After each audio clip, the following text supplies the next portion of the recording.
Hi everyone. In this video, we'll understand a very interesting topic of game theory, that is sequential moves and commitment with the help of a very famous fable, that is the frog and the scorpion. I'm sure many of you would have heard about it, but the story goes as Frog and the scorpion want to cross the river, while Scorpion knows the way to the other side of the river, but he can't travel alone, while Frog doesn't know the way to the other side. So they both depend on each other to cross the river.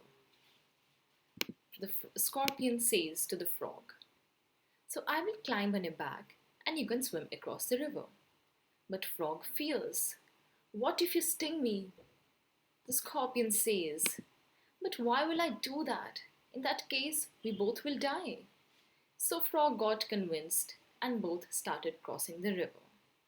But in the middle of the way, Scorpion stung the frog. Frog, crying in pain, said, "Why did you do that?" Scorpion said, "It's my nature. I get immense pleasure from this. So I did it." The story ends and both frog and scorpion die. But, well, if the frog knew game theory and he was a smart one, he could have escaped it. Now here we represent the sequential game with the payoffs which are consistent with the story.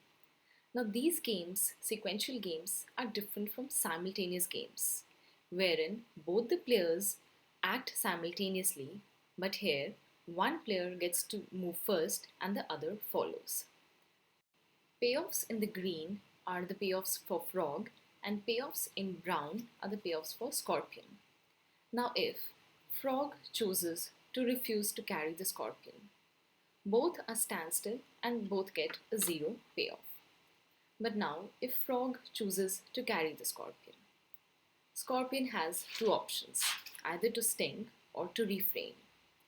If scorpion stings, frog gets a payoff of -10 and as he dies, while the scorpion gets a payoff of 5 as he gets pleasure from fulfilling his natural instincts.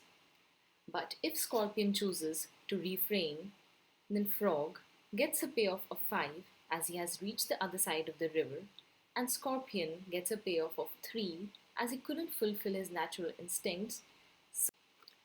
Now let's start with the final move of the game. That is, firstly let's decide what will the scorpion do.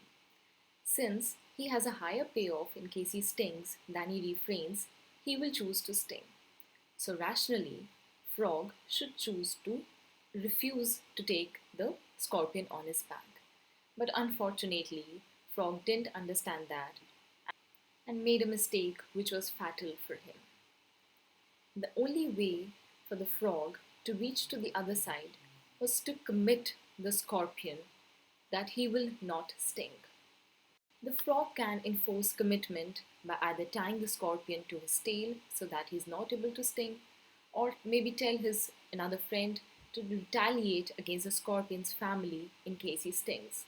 Whatever the case may be, the only thing for frog is to make stinging more costly for scorpion than refraining. So this was all about the sequential games and the situation of frog and the scorpion.